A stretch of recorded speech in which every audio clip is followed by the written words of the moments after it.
하나님의 말씀은 구약성경 창세기 3장 1절에서 6절 말씀 보겠습니다. 창세기 3장 1절에서 6절 말씀 제가 봉독해 드리도록 하겠습니다. 그런데 뱀은 여호와 하나님이 지으신 들 짐승 중에 가장 간교하니라. 뱀이 여자에게 물어 이르되 하나님이 참으로 너희에게 동산 모든 나무의 열매를 먹지 말라 하시더냐. 여자가 뱀에게 말하되 동산 나무의 열매를 우리가 먹을 수 있으나 동산 중앙에 있는 나무의 열매는 하나님의 말씀에 너희는 먹지도 말고 만지지도 말라 너희가 죽을까 하노라 하셨느니라. 뱀이 여자에게 이르되 너희가 결코 죽지 아니하리라. 너희가 그것을 먹는 날에는 너희 눈이 밝아져 하나님과 같이 되어 선악을 알 줄 하나님이 아심이니라. 여자가 그 나무를 본즉 먹음직도 하고 보암직도 하고 지혜롭게 할 만큼 탐스럽기도 한 나무인지라. 여자가 그 열매를 따먹고 자기와 함께 있는 남편에게도 주매 그도 먹은지라. 아멘. 옆에 있는 분들 이렇게 축복했으면 좋겠습니다. 좋은 결과를 얻는 한 해가 되십시오. 아멘.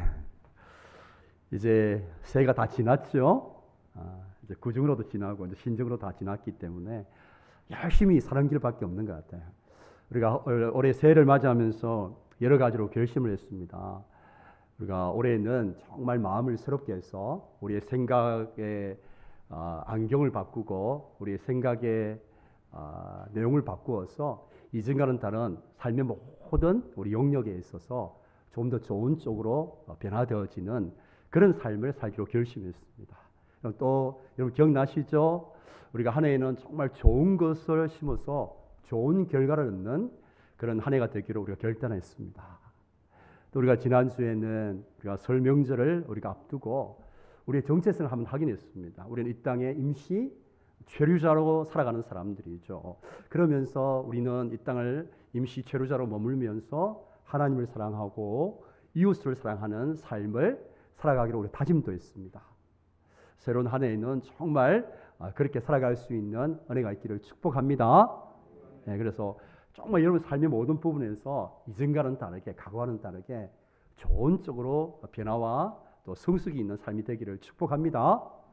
그리고 한 해 정말 여러분이 결산할 때에 좋은 결과를 얻는 한 해가 되기를 축복합니다. 여러분 또 하나님을 사랑하고 이웃을 사랑함으로 하나님께 영광을 돌리는 삶, 하나님 기뻐하시는 삶을 살아갈 수 있기를 축복합니다. 예, 아멘 해주셔서 너무 감사합니다. 예, 믿음대로 될지어다. 예, 감사합니다. 참 여러분 우리가 이렇게 정말 한 해 그렇게 살아가기로 다짐하고 결심했습니다. 제가 축복까지도 했습니다. 근데 이러한 삶을 살아가는 것이 쉬울까요? 어려울까요? 예, 어렵습니다. 결코 쉽지 않습니다. 여기에는 두 가지 이유가 있어요. 먼저 우리 자신에게 부족함과 연약함이 있죠. 정말 우리가 새해에는 마음을 새롭게 해서 생각의 안경도 바꾸고 생각의 내용도 바꾸어서 정말 다른 삶을 살아가기를 원하지만 또 우리가 좋은 것을 심어서 좋은 결과를 얻는 삶을 살아가기를 원하고 하나님을 사랑하고 이웃을 사랑하는 삶을 살기를 원하지만 우리 자신이 부족함이 있어요. 우리 자신의 게으름이 있습니다. 나름대로 참 이제 의지를 가지고 그런 삶을 살기로 출발했지만 벌써 이제 작심삼일에 그런 이제 우리 자신의 모습들을 발견하잖아요. 우리 자신의 이런 부족함과 연약함 때문에 참 이런 삶을 살고 싶지만 제대로 살아내는 것이 쉽지가 않습니다. 또 한 가지 중요한 이유가 있어요. 우리가 이러한 삶을 사는 것을 방해하고 원하지 않는 영적인 존재가 있습니다. 그러니까 우리가 이렇게 정말 제대로 된 삶, 그런 복된 삶을 살고 싶지만 우리 자신의 연약함과 부족함 때문에 살지 못하는 이유도 있지만 그보다 더 근본적인 이유는 우리 자신이 그러한 복된 삶을 사는 것을 방해하고 그러한 삶을 사는 것을 원하지 않는 영적인 존재가 있다라는 거예요. 성경은 그러한 영적인 존재를 마귀 또는 사탄이라고 이야기합니다. 우리 한번 따라서 해볼까요? 마귀, 사탄. 예. 우리가 하나님이 기뻐하는 삶, 또 믿음의 삶, 정말 하나님께 영광이 되는 삶을 살고 싶지만 이 삶을 끊임없이 방해하고 우리가 그런 삶을 살기를 결탄코 원하지 않는 이 영적인 존재 마귀와 사탄이 끊임없이 우리의 삶을 방해해요.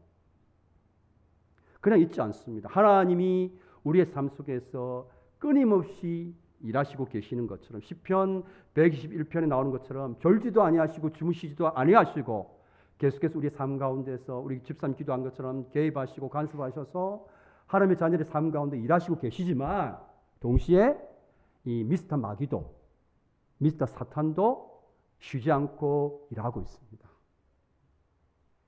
여러분 아셨습니까? 하나님이 끊임없이 우리의 삶 가운데 일하시고 계시는 것처럼 이 마귀도 이 사탄이도 끊임없이 일을 하고 있단 말이에요. 믿는 자들의 삶 가운데서. 그래서 베드로전서 5장 8절 말씀은 이렇게 이야기를 하고 있습니다. 다 같이 읽어볼까요? 근신하라 깨어라 너희 대적 마귀가 우는 사자같이 두루다니며 삼킬 자를 찾나니. 그러니까 치열한 이 마귀와 저와 여러분들 사이에 치열한 영적인 싸움이 지금 벌어지고 있다라고 말씀하고 있는 것입니다. 하나님이 일하시고 계신 것처럼 마귀도 일하시고 있습니다. 우리를 믿음에서 넘어뜨리기 위해서 우리로 하여금 복된 삶을 살지 못하도록 우리의 삶을 불행하도록 만들기 위해서 우리의 삶이 복된 삶이 되지 못하도록 끊임없이 지금 마귀가 우리의 삶 가운데서 일하고 있다라는 거죠. 그래서 성경 요한복음 10장 10절은 이렇게 말씀합니다. 우리 다 함께 읽어보겠습니다. 도둑이 오는 것은 내가 온 것은 생명을 얻게 하고 더 풍성히 얻게 하려는 것이라. 그러니까 예수님께서 이 땅 가운데 오셔서 하시는 일은 뭡니까? 우리에게 영원한 생명을 주시기 위해서 또 이 땅 가운데 살아가는 저와 여러분에게 풍성한 삶을 행복한 삶을 살도록 하시기 위해서 오셨어요. 그에 비해서 도둑은 어떻게 하러 오셨습니까? 우리의 영혼을 도둑질하기 위해서 온 거예요. 그리고 멸망시키기 위해서 지금도 끊임없이 마귀가 도적인 마귀가 지금 일하고 있다라는 거죠. 그러니까 하나님은 우리에게 영생을 주시기 위해서 일하고 계시고 우리에게 행복한 삶을 주시기 위해서 일하시고 계시지만 마귀는 우리의 영혼을 훔치고 누락질하고 우리의 삶을 파괴하기 위해서 지금도 일하고 있다라는 거예요. 그래서 우리가 올해 한 해에 성공적인 삶을 살기 위해서는 우리 가운데 이 다가오는 영적인 싸움을 저와 여러분이 잘 싸워야 됩니다. 잘 싸워야 돼요. 그래야만 우리가 성공적인 삶을 살아갈 수 있습니다. 자, 그러면 우리가 이 마귀와 잘 싸우기 위해서는 지피지기면 백전백승이라는 말이 있잖아요. 손자병법에 나오는 전략 중에 한 가지가 상대방이 어떤 존재인지를 아는 거예요. 그러니까 마귀가 이 땅 가운데서 특별히 이제 믿는 자의 삶 가운데서 끊임없이 일하고 있는데 우리의 영혼을 노락질하고 우리를 멸망시키기 위해서 일하고 있는데 이 마귀가 주로 사용하는 전략이 있어요. 이 전략을 우리가 알 필요가 있습니다. 우리가 오늘 읽은 본문의 말씀을 보면 마귀가 처음으로 하나님의 백성의 삶 가운데서 일했던 그런 장면이 있죠. 인류 최초로 죄를 지었던 장면이 오늘 창세기 3장에 기록되어 있습니다. 마귀가 오늘 처음으로 아담과 하와를 어떤 방법을 통해서 유혹했는지를 보면서 오늘도 이 원리 그대로 적용되어져 이 방법을 가지고 저와 여러분 삶 가운데서 일하고 있습니다. 마귀가 우리를 멸망시키기 위해서 우리로 하여금 불행한 삶을 살도록 하기 위해서 일하고 있습니다. 자, 첫 번째가 뭐냐면 이 마귀는 자신의 정체를 그대로 드러내지 않는다는 거예요. 여러분 우리가 많은 사람들이 마귀 또는 사탄을 생각할 때 어떻게 생각합니까? 오랫동안 우리가 영화나 TV를 통해서 만들어진 그런 이미지를 우리가 상상을 해요. 막 머리에 뿔이 달려 있고 막 두 눈에서 막 이렇게 불이 나오는 그런 모습을 상상합니다. 여러분 마귀는 그런 모습이 아니에요. 여러분 또는 전설의 고양이 나오는 그런 귀신의 모습을 여러분 상상하시면 안 돼요. 이 영적인 존재 마귀는 막 머리에 뿔이 달려 있거나 막 입에서 막 불이 나오는 그런 모습으로 우리에게 다가오지 않아요. 항상 위장해서 우리 가운데 찾아옵니다. 그래서 성경 고린도후서 11장 14절 말씀을 보면 이렇게 말씀하고 있어요. 다 함께 읽어볼까요? 이것은 이상한 일이 아니니라. 사탄도 자기를 무엇으로 가장하나니 광명한 천사로 가장 하나님. 그러니까 마귀가 우리에 찾아올 때 어떤 모습으로 찾아온다는 거예요. 막 무슨 모습으로 누구나 다 알 수 있듯이 그렇게 찾아오는 게 아니에요. 지금 내 마귀가 지금 나를 유혹하고 있구나. 그렇게 알 수 있는 모습으로 찾아오지 않는다는 거예요. 천사의 모습으로, 그것도 광명한 천사의 모습으로 찾아온다라는 거죠. 그러니까 많은 사람들이 광명한 천사로 마귀가 우리에게 찾아오기 때문에 지금 나에게 일어난 이 일이 마귀의 유혹이라는 사실을 많은 사람들이 알지를 못합니다. 그냥 넘어가는 거예요. 우리 삶 가운데 여러 가지 사건들이 일어나잖아요. 크고 작은 여러 가지 일들이 일어나는데 그냥 우리는 그냥 사건이라고 생각해요. 그냥 일어난 일이라고 생각해요. 나에게 이렇게 힘든 일이 일어났구나. 우리 교회 가운데 이런 일이 일어났구나. 그렇게 생각하지 이것을 통해서 우리를 지금 넘어뜨리고 공격하는 마귀의 유혹이고 시험이라는 것을 대부분의 사람들이 그냥 모르고 지나갑니다. 왜냐하면 마귀가 우리를 공격할 때 대놓고 공격하지 않거든요. 강명한 천사의 모습으로 다가와요. 그러니까 많은 사람들이 이것이 마귀의 유혹이라는 사실조차도 알지도 못한 채 그냥 넘어가는 거죠. 그리고 오늘 성경을 보십시오. 마귀가 이 아담과 하와를 유혹하러 올 때에 이러면 어떤 모습으로 찾아옵니까? 막 머리에 뿔 달리고 입에서 불이 나오는 모습으로 찾아왔죠? 아담과 하와가 마귀라는 거 다 인식할 그런 모습으로 찾아왔죠? 아니잖아요. 뱀의 모습으로 찾아왔어요. 뱀을 사용한 거예요. 이런 많은 들짐승들 가운데서 왜 뱀을 사용했는가? 우리가 1절을 보면 그 이유를 알 수 있습니다. 우리 1절 말씀 다 함께 읽을까요? 다 함께요. 여호와 하나님이 지으신 들짐승 중에 뱀이 가장 어떻게 하더라? 간교하다. 거기까지요. 여러분 한글 성경 보면 뱀이 간교하다고 되어 있잖아요. 이 간교하다는 이 부분을 히브리 원문을 보면 사용된 단어가 아룸이라는 단어인데 이 단어는 두 가지 뜻이 있어요. 간교하다, 간사하다라는 뜻도 있지만 지혜롭다, 영리하다라는 뜻이 있어요. 우리가 마태복음 10장 16절 말씀 보면 너희는 뱀같이 지혜롭고라고 되어 있어요. 여기에서는 이 뱀이 간교한 게 아니고 이 지혜롭다, 영리하다는 말로 그렇게 표현을 하고 있죠. 여러분 여러 짐승들이 있지만 하나님 만드신 여러 이제 짐승들이 에덴 동산에 있잖아요. 그 짐승들 중에서 뱀이 아마 영리했던 것 같아요. 지혜로웠던 것 같아요. 여러 동물들이 있지만. 그러니까 많은 동물들이 있는데 다 그렇고 그런데 뱀이 유독 뛰어나단 말이에요. 동물들 중에서. IQ가 높단 말이에요. 그러니까 아담과 하와의 눈에 잘 띄었을까요? 안 띄었을까요? 눈에 잘 띄어요. 여러분 이렇게 한번 생각해 보세요. 어린아이들이 쭉 있는데 우리 집사람 아시죠? 어린이집 딱 해보면 유독 내 눈에 띄는 아이가 있어요. 아주 똑똑한 아이. 다들 막 이렇게 오줌도 잘 못 가리고 말도 제대로 못 하는데 유독 그 아이가 막 영어도 하고 갑자기. 그죠? My name is 뭐 이렇게 이야기하고 Good morning 이렇게 하고 나면 얼마나 신기해요. 말도 제대로 못 하는데 아빠 이렇게 하는데 그럴 때 그 유치원에 그렇게 하면 그 아이가 선생님을 확 뛰는 것처럼 이 많은 짐승들 중에서 뱀이 아담과 하와의 눈에 띄었을 거라는 거죠. 그러니까 평소에 이 아담과 하와 뱀하고 자주 만나서 아마 교제를 했을 거예요. 그러니까 마귀는 어떤 것을 이용합니까? 하와를 찾아올 때에 어떤 모습으로 찾아온다고요? 뱀의 모습으로 찾아와요. 이거 이제 하와는 이 평소에 이 뱀과 이야기를 나누었기 때문에 전혀 경계를 하지 않습니다. 그럼 마귀는 우리를 찾아올 때 광명한 천사의 모습으로 찾아와요. 우리가 그 정체를 깨어있지 않으면 알 수가 없습니다. 그래서 예수님의 공생의 기간 동안 이런 마귀가 예수님을 어떻게 유혹했습니까? 잘 보십시오. 예수님의 가장 가까운 제자들을 통해서 이 마귀는 예수님을 유혹했습니다. 어찌됐든 마귀 입장에서는 이 예수님이 십자가를 지지 못하도록 해야 되잖아요. 십자가를 예수님께 주시면 자기가 피하는 거잖아요. 그러니까 공생의 사역 내내 마귀가 한 작업이 뭡니까?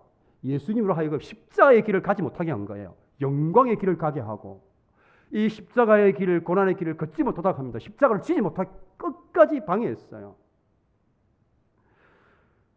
그 가룟 유다를 통해서 방해했죠. 그리고 가장 수제자인 베드로를 통해서 이 예수님의 십자가의 사역을 지지 못하도록 방해했습니다. 우리 마태복음 16장 말씀 보시면 유명한 베드로의 신앙 고백이 나오는 장면이에요.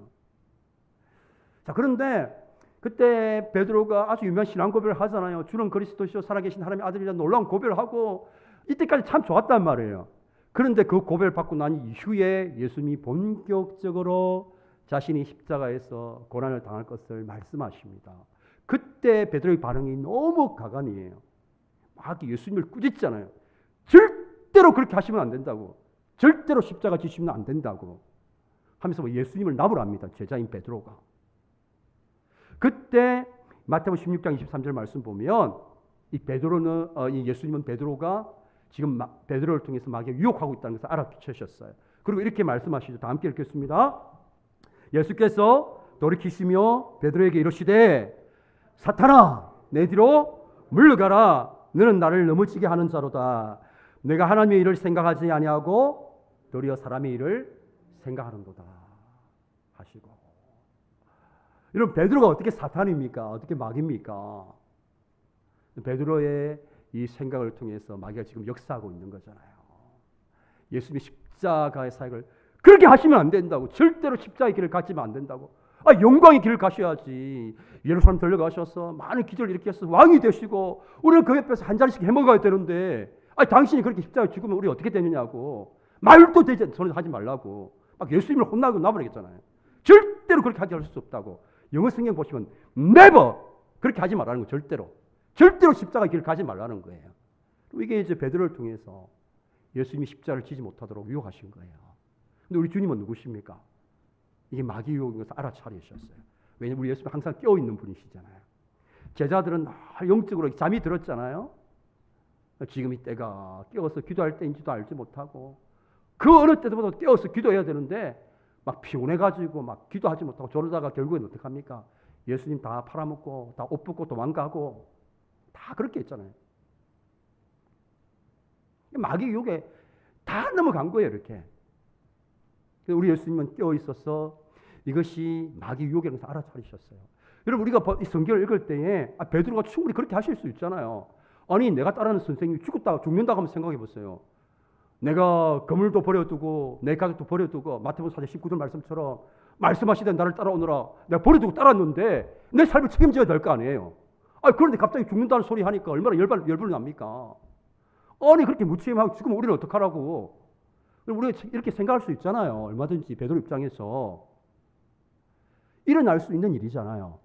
그런데 예수님은 이것이 마귀의 유혹임을 알아차리시고 이 베드로를 꾸짖으신 것이죠. 네가 하나님의 일을 생각하지 않고 사람의 일을 생각하는도다. 너는 나를 넘어지게 하는 자로다.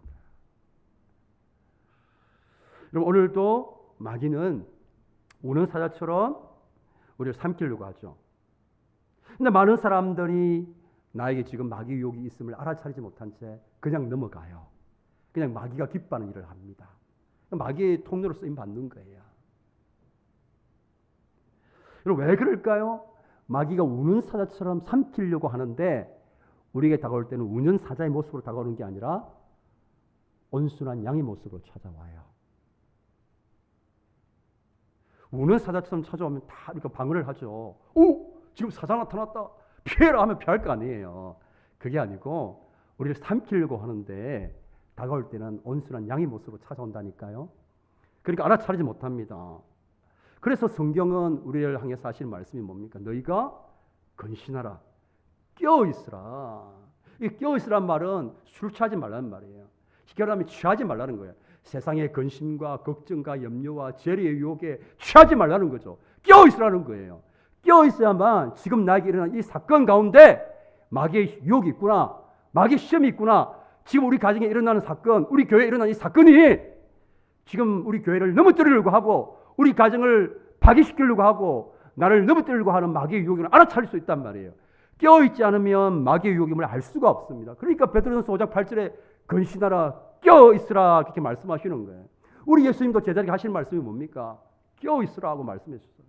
무시로 성령 안에서 깨어있어 기도하라 말씀해 주셨단 말이에요. 근데 우리의 영혼이 이 세상에 삶을 사느라고 다 이거 잠이 드는 거예요. 영혼이 잠든 거예요. 세상의 근심과 걱정과 염려와 재리의 유혹에 그냥 취해가지고 잠이 드니까 나에게 일어난 이 일이 지금 나를 넘어뜨리고 하는 마귀의 유혹임을, 시험임을 알아차리지 못하는 거예요. 그냥 넘어가는 거예요. 그냥 사건이 일어나면 어떻게 하면 바로 반응합니다. 따라서 우리가 우리 인생 가운데 여러 가지 사건이 일어날 때, 우리 가정이든 우리 개인이든 우리 교회 가운데 어떤 일이 일어날 때 바로 반응하면 안 된다는 거예요. 어떤 사건이 일어나고 어떤 일이 일어나면 스탑! 멈춰서서 think 해야 돼. 생각해야 돼. 생각. 혹시 지금 이 사건을 통해서 나를, 우리 가정을, 우리 교회를 넘어뜨리려고 하는 마귀의 공격이 아닌가, 이렇게 생각해 보시고 어떻게 해야 됩니까? 내 속에 두 가지 생각이 항상 찾아오잖아요. 내 제 본성을 따르는 육신의 생각이 있고 성령이 기뻐하시는 성령의 생각이 있단 말이에요. 그럴 때 무엇을 따라야 돼요? 성령의 생각을 따르기로 결단하고 선택해야 돼요. 그렇게 해놔서 행동하셔야 돼요. 그러면 우리가 마귀의 유혹에 시험에 넘어가지 않을 수 있는 거예요. 근데 그렇게 생각하지 않고 그냥 사건이라면 바로 반응해요. 행동해요. 그럼 바로 마귀에 넘어가는 거예요. 항상 우리는 어떻게 해야 됩니까? 어떤 사건이 일어나면 바로 행동하면 안 됩니다. 딱 멈춰서서 생각해 봐야 돼요. 이게 도대체 뭔가? 지금 우리 가정에 이런 일이 일어났고 내 삶 가운데 이런 일이 일어났단 말, 우리 교회 가운데 이런 일이 일어났단 말, 이게 뭔가? 그냥 일어난 사건 그 자체에 초점 맞추지 말고 이것을 통해서 지금 마귀가 이 공동체를 시험에 들게 하고 공동체를 분열시키고 목사와 성도들과의 관계를, 신뢰를 깨워버리고, 이걸 통해서 뭡니까? 지금 공동체를 깨기 위해서 찾아오는 유혹인지를 여러분 잘 판단하셔야 돼요. 이런 속에 끊임없이 막 들은 육신이, 제 본성에 따른 육신의 생각을 따르면 그게 망하는 길 아니겠어요? 그럴 때 성령님이 기뻐하시는 뜻을 딱 선택해야 돼요. 그리고 나서 이제 do 해야 돼. 액션을 취해야 된단 말이에요. 그래야만 우리가 마귀 시험에서 이겨낼 수가 있는 거예요. 자, 두 번째, 마귀는 어떤 전략을 사용하는가 하면 우리의 약한 부분을 공격을 해요. 오늘 1절을 보십시오. 마귀가 먼저 아담과 하와 중에 누구에게 접근하고 있습니까? 하와에게 접근하고 있어요. 여러분 왜 그런 줄 아십니까? 아담과 하와 중에 누가 더 약할까요? 하나님의 말씀에 대해서 하와가 더 약하죠. 동산 중앙에 있는 나무의 선악과를 알게 하는 나무의 열매를 따먹지 말라는 말씀을 직접적으로 들은 사람은 누굽니까? 아담이 들었어요. 그럼 하와는 하나님께서 직접 듣지 않았습니다. 아담을 통해서 그 말을 간접적으로 들었어요. 자, 그러면 우리가 경험상 알잖아요. 내가 직접 여러분들이 목사 이 현장에서 저의 말씀을 듣는 사람하고 저기 뭡니까? 오늘 출석하지 않고 여기 참석한 사람들이 말씀을 통해 듣는 사람하고 그 말씀에 대한 충성도와 헌신도가 여러분 어떨까요? 차이가 있지 않겠어요? 확신적인 면에서 하나님이 지금 아담에게 너 선악과 따먹으면 안 돼. 따먹으면 너 죽어. 라고 이야기했단 말이에요. 직접적으로 이야기하면 그게 얼마나 확신적으로 다가올게요. 그런데 하와를 직접 듣지 않았어요. 아담을 전해서 들었단 말이에요. 아담이 야 하와야 이제 동상의 모든 나무를 따먹을 수 있지만 이거 따먹으면 안 돼. 이게 이야기할 때는 뭡니까? 부드럽게 이야기하지 않겠어요. 아담이 되게 좀 이제 매너가 이제 좋은 사람 아니겠어요? 내 뼈 중에 뼈요, 내 살 중에 살이라고 고백했으니까 고백도 잘하는 이 아담을 보면 아마 이 말씀을 그렇게 막 강도 있게 그렇게 전하지 않았을 것 같아요. 아주 부드럽게 하와야 이 뭐 동산에 있는 모든 나무를 따먹어도 되지만 이거 따먹으면 안 돼. 이 정도로 이야기했겠죠. 그러니까 이 하와는 하나님의 말씀에 대한 그 확신이 떨어질 수밖에 없는 거죠. 이 금지 명령에 대한 하나님의 말씀에 대한 이해도가 떨어질 수밖에 없는 거예요. 이 말씀을 정확하게 제대로 인지를 하지 못하고 있는 거죠. 그러니까 아담을 먼저 공격한 게 아니고 하와를 먼저 공격해요. 그리고 여러분 아담의 가장 약한 부분이 어디겠습니까? 하와죠. 아담에서 가장 약한 부분이 하와 아니겠습니까? 우리가 창세기 2장 보면 하나님께서 하와를 만나게 하셨을 때 아담이 놀라운 고백을 하잖아요. 이는 내 뼈 중에 뼈요, 내 살 중에 살이라. 이거 오늘날 말로 한번 표현해 보십시오. 뭐 얼마나 다른 말로 표현할 수 있겠어요. 그러니 아담 입장에서 하와 말이라면 하지 못할 일이 뭐가 있습니까? 그러면 이게 이제 아담의 가장 약한 부분은 하와죠. 우리가 역사를 봐도 알잖아요. 아주 한 나라를 이렇게 다스리던 영웅이 미인계에 넘어가잖아요. 그리고 자신도 망하고 나라도 망하잖아요. 어머니가 30년 넘게 정성스럽게 키운 아들을 우리 여성은 단 3분이면 파괴시킬 수 있잖아요. 우리 어머니도 아무리 아들 잘 키워도 소용없습니다. 저 보세요. 저는 딱 한눈에 넘어갔잖아요. 아이, 뭐 열심히 키워봐도 여러분, 이게 마귀가 다 약한 부분을 정확하게 다 알고 있어요. 그 약한 부분을 공격합니다. 자, 그러면서 먼저 아담을 공격하지 않고 하와를 공격해요. 그리고 하와가 말씀에 대해서 정확한 이해도 되어 있지 않다는 것을 정확하게 이 마귀가 꿰뚫죠. 그러면서 이 사탄과의 대하는 내용을 보면 하와가 말씀에 대해서 얼마나 약한지가 드러나게 돼요. 자기 마음대로 하나님의 말씀을 삭제하도 하고, 자기 말씀대로 첨가도 시키고, 또 자기 말씀대로 말씀을 자기 생각대로 약화시키는, 한마디로 지가복음을 자기가 적고 있는 거죠. 말씀 그대로 그걸 받지 않아요.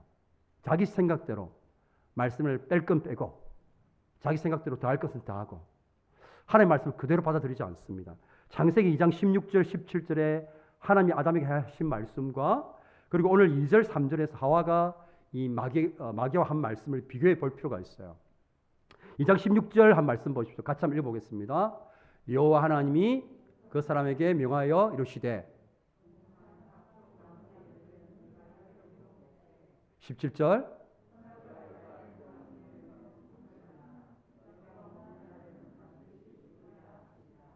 네, 좋습니다. 여기까지 잘 보셨죠? 기억하십시오. 오늘 2절, 3절 말씀 보면, 자, 먼저 하와는 하나님 하신 말씀을 자기 마음대로 빼어버려요. 하나님은 동산 각종 나무의 실과는 내가 임의로 먹되, 임의로 먹는 자유롭게 마음껏 먹자는 뜻이잖아요. 근데 이 임의로는 단어를 빼어버려요. 그럼 이게 무슨 뭐 대수인가라고 생각하지만 아주 중요한 차이가 있습니다. 한번 보십시오. 동산에 많은 나무가 있단 말이에요. 나무 열매가 있는데 네가 임의로 네 마음대로 마음껏 따먹을 수 있어 라는 거 하고, 이 임의란 말을 딱 빼버린단 말이에요. 네가 동산 나무의 열매는 따먹을 수 있으나, 여러분 이 뉘앙스가 차이가 느껴지십니까? 이 임의로라는 단어는 하나님이 얼마나 이 풍성하신지가 드러나잖아요. 마음껏 너희 마음대로 따먹어도 돼. 그런데 한 가지, 동산 중앙에 있는 생명을 알게 하는 선악과 나무를 따먹으면 안 돼. 이게 이런 거예요.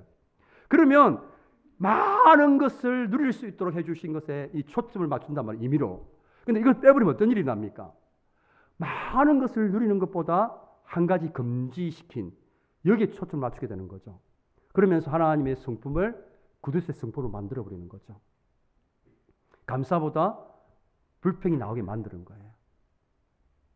자, 두 번째는 자기의 또 생각을 첨가시키고 있어요. 하나님은 선악을 알게 하는 나무의 실과를 먹지 말라고 했습니다. 그런데 하와는 뭐라고 이야기하냐면 만지지도 말라는 말씀을 첨가시키고 있어요. 하나님 그렇게 말씀하신 적이 없습니다. 먹지 말라고 했지 보지도 말고 만지지도 말라 그렇게 말씀하신 적이 없어요. 여러분 이 뉘앙스 차이 이해되어집니까? 하나님 완전 나쁜 분으로 만든 거잖아요. 만지지도 말라 했다. 먹지 말라는 거 하고 그 앞에 사과 있는데 그 만지지도 말라 했다. 그 한번 보시면 그 뉘앙스가 어떤 차이가 있습니까? 완전 하나님을 나쁜 사람 만드는 거죠. 금지 명령 가지고 인간을 자기 마음대로 하는 그런 나쁜 인간의 자유를 억압하는 그런 하나님을 지금 만들고 있는 거예요. 뿐만 아니라 말씀에 대한 약화도 일어납니다. 하나님은 내가 먹는 날에는 반드시 죽으리라고 하셨어요. 그런데 하와는 뭐라고 말합니까? 너희가 죽을까 하노라. 하나님의 말은 반드시 죽는다는 겁니다. 근데 하와는 죽을 수도 있고 안 죽을 수도 있다라고 이야기하잖아요. 하나님의 신실하신 성품을 의심하는 거죠. 그러나 우리가 아는 것처럼 민수기 23장 19절 말씀처럼 하나님은 사람이 아니시니 거짓말을 하지 아니하시고, 그러니까 하나님은 자기가 하신 말씀을 반드시 행하시는 분이시란 말이에요. 여러분 결국 이런 말씀에 대한 태도를 보면 하와가 하나님의 말씀에 대한 이해가 온전하지 못하는 것을 보게 되죠. 말씀에 대해서 의심하게 만들죠. 그리고 자기 마음대로 자기 생각대로 말씀을 이해하게 만듭니다. 그럼 이 약한 부분을 마귀가 정확하게 공략하고 있는 거예요. 마귀 IQ가 얼마나 높게요. 우리 약한 부분이 무엇인지 정확하게 알아요. 여러분 예수님이 광야에서 40일 금식하신 후에 얼마나 배고프겠어요. 근데 그때에 이 마귀가 딱 찾아옵니다. 그리고 뭐라고 유혹합니까? 이 돌 가지고 한번 떡 한번 만들어봐. 가장 약할 때 가장 약한 분을 공격하잖아요. 그럼 가룟 유다도 돈을 좋아하는 사람이었잖아요. 돈에 약한 사람이었잖아요. 제자들 중에 돈 이제 헌금을 담당하고 있었는데 가끔씩 인마이 포켓했잖아요. 근데 이 돈에 약한 이 가룟 유다는 결국 뭡니까? 은사심량에 자기의 예수님을 팔게 되는 마귀의 유혹에 넘어가고 말죠. 그럼 오늘 우리 각자는 약한 부분이 있어요. 근데 마귀는 그 약한 부분을 절대 놓치지 않습니다. 어떤 부분은 말이 약해요. 날 하는 말이 어떻게 그리 지혜롭지 못하는 말을 합니다. 다른 사람들에게 상처 주는 말, 경우에 그 상이 맞지 않는 말. 그런 말들을 통해서 막 다른 사람들이 상처를 주고 막 사람들과 관계를 깨고요. 이 사람한테 가서는 A라고 말하고 저 사람한테 가서 B라고 말하고 두 사람 관계 막 이간질시키고 이제 편집증이 이제 성격장이라고 그래요. 이런 사람들을. 이제 이런 이제 약함이 있는 사람은 그것을 통해서 마귀가 공격하죠. 어떤 사람들 재물에 약한 사람이 있습니다. 재물을 통해서 공격해요. 어떤 사람은 분노 조절 장애가 있습니다. 화를 참지 못합니다. 분노를 참지 못해. 뭐 이걸 또 공격을 하죠. 어떤 사람들은 유독 관계와 인정에 약한 사람이 있어요. 이 관계와 인정을 통해서 마귀가 또 공격합니다. 우리 약한 부분을 마귀가 늘 공격해요. 그렇기 때문에 저와 여러분은 항상 내가 약한 부분이 무엇인지를 정확하게 알고 있고 늘 그 부분을 살펴야 돼요. 그렇지 않으면 우리도 모르는 사이에 어떻게 됩니까? 마귀의 유혹에 넘어지고 맙니다. 그럼 마지막 세 번째 마귀는 거짓말로 유혹을 합니다. 하나님의 사람들을. 그래서 성경은 마귀를 가리켜서 요한복음 8장 44절 말씀 보면 거짓말쟁이요 거짓의 아비라고 말씀합니다. 그러니까 우리 하나님은 거짓말을 하시지 않는 분이시고 진리 그 자체라고 한다면 마귀는 진리를 거짓말로 만들어버리는 거죠. 거짓말이요 거짓말의 아비란 말이에요. 이것을 통해서 유혹한단 말이에요. 그러니까 오늘 우리가 이 본문을 보시면 거짓말에는 두 가지 형식이 있잖아요. 첫 번째는 사실이 아닌 것처럼 말하는 거죠. 선악과 따먹으면 너 반드시 죽는다. 이 사실이잖아요. 근데 마귀는 어떻게 합니까? 이 사실이 아닌 것처럼 만들어버리는 거죠. 또 두 번째는 보면 반대입니다. 사실이 아닌 것을 사실인 것처럼 만드는 것이죠. 사실이 아닌 게 뭡니까? 네가 이 선악과 먹으면 넌 하나님과 같이 될 거야. 이 사실이 아니죠. 거짓말입니다. 근데 사실이 아닌 것을 사실인 것처럼 말하는 거죠. 오늘날 얼마나 많은 사람들이 이 거짓말에 쏟고 있습니까? 사실이 아닌 것으로 말해요. 여러분 우리 인간의 욕심을 따라서 죄의 본성을 따라서 살면 망합니다. 이게 사실이에요. 근데 세상은 그것이 사실이 아니라고 말해요. 자기 욕심을 따라서 자기의 본성을 따라서 살면 행복하다고 말합니다. 사실을 거짓말로 만드는 거예요. 사실인데 사실이 아닌 것처럼 말합니다. 그 거짓말이에요. 우리가 인간의 욕심을 따라 살면 반드시 죽습니다. 죄의 본성을 따라서 살면 육체의 욕심을 따라 살면 우리는 반드시 망합니다. 우리의 삶은 행복할 수가 없어요. 불행합니다. 이게 사실이에요. 팩트예요. 근데 이것을 사실이 아니라고 세상 사람들이 이야기합니다. 또 반대로 사실이 아닌 것을 사실인 것처럼 말해요. 돈이 많으면 행복하다고 이야기해요. 그거 사실이 아니죠? 내가 원하는 대로 성공하면 행복하다고 말합니다. 그거 사실이 아니죠? 내 자녀가 좋은 대학 들어가면 그래서 성공하면 행복하다고 말합니다. 그거 사실이 아니죠?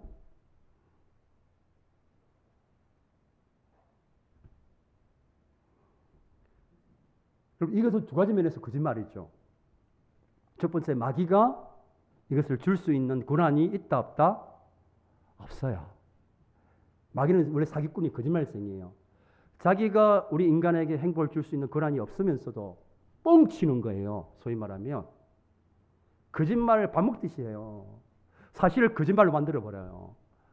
사실이 아닌 것을 참으로 만들어버려요. 이 거짓말장이잖아요. 그러니까 자신에게 아무리 우리 인간의 삶, 저와 여러분의 삶을 행복하게 만들 힘이 없으면서도 힘이 있는 것처럼 자기에게 절하기만 하면, 자기의 말을 듣기만 하면 우리의 삶을 행복해 줄 수 있는 것처럼 그렇게 거짓말을 한단 말이에요. 근데 이건 거짓말이에요. 그럼 진실은 뭡니까? 진리는 뭡니까? 우리는 하나님의 말씀을 들어야만 행복한 사람들이에요. 하나님의 말씀대로 살아야만 우리가 행복한 사람들입니다. 왜냐하면 우리는 그렇게 지음을 받았거든요. 우리 성가대에서 찬양한 것처럼 하나님 우리를 만드셨는데 우리를 어떻게 만드셨는가? 우리의 이 영혼에 이 구멍이 빵 뚫려 있는데 이건 돈으로도 채워지지 않고 성공으로도 채워지지 않아요. 오직 하나님만으로 채워질 수 있는 공간이 있습니다. 그렇기 때문에 우리 인간은 하나님의 말씀대로 살지 않으면 그 어떤 세상적인 우리가 부를 가지고 성공한다 할지라도 행복할 수 없는 존재로 하나님 그렇게 우리를 만드셨기 때문에 마귀가 너희가 돈을 벌면 행복하고 성공하면 행복하다. 그 모두 다 거짓말이에요. 결코 행복하지 않습니다. 우리는 하나님의 말씀을 들어야만 행복한 사람들이에요. 마귀는 끊임없이 우리의 삶을 방해합니다. 이런 전략들을 통해서. 끊임없이 방해해요. 그래서 누가복음 4장 13절 말씀 보니까 이렇게 이야기를 하고 있습니다. 같이 한번 읽어보겠습니다. 누가복음 4장 13절 다 함께요. 마귀가 모든 시험을 다한 후에 얼마 동안 떠나니라. 이 얼마 동안 떠나니라. 이 부분은 성경 원문을 보니까 가장 유혹하기 좋은 때가 될 때까지 잠시 떠나 있다. 이런 뜻입니다. 그러니까 끊임없이 공격하는 거예요. 이 마귀의 공격은. 예수님이 겟세마네 동산에서도 유혹하셨고 심지어 십자가에 달려 돌아다니는 그 순간에도 뭐라고 이야기합니까? 네가 정말 하나님의 아들 맞거든 십자가에서 한번 내려와봐. 끝까지 유혹했단 말이에요. 오늘 마찬가지로 우리가 끝까지 유혹합니다. 중요한 것은 우리가 이런 전략을 알고 잘 싸워야 돼요. 자, 그런데 더 중요한 게 있습니다. 우리가 이 영적인 싸움을 잘 싸우는 것도 중요하지만 우리가 부족하고 연약하잖아요. 그래서 영적인 싸움이 우리가 실패하고 넘어질 때가 있단 말이에요. 이때 우리가 어떻게 할 것인가 더 중요합니다. 그때 우리가 어떻게 해야 되는가? 자, 누가복음 22장 32절 말씀 같이 한번 읽겠습니다. 다 함께요. 그러나 내가 너를 위하여 내 믿음이 떨어지지 않기를 기도하였노니 너는 어떻게 한 후에? 돌이킨 후에 내 형제를 굳게 하라. 여러분 베드로가 영적인 싸움에서 넘어진 후에 예수님은 어떻게 하십니까? 다시 돌이켜서 제자의 길을 계속 걸어가기를 원하신 거예요. 여러분 우리가 영적 싸움에서 잘 싸우는 것도 중요하지만 더 중요한 것은 우리가 실패하고 넘어졌을 때 그 자리에 계속해서 머물러 있는 게 안 된다는 거예요. 어떻게 하면 돌이켜서 다시 믿음의 길을 계속해서 걸어가는 것이 더 중요하다라고 말씀하고 있는 거예요. 사랑하는 평강의 성도 여러분, 오늘도 우리 일평생 동안 이 마귀와 이 영적인 싸움이 있다는 사실을 여러분들이 늘 인식을 하시고 우리 가운데 어떤 일이 일어날 때마다 여러분들이 바로 반응하지 마시고 잠시 스탑해서 멈춰서서 곰곰이 한번 생각해 보세요.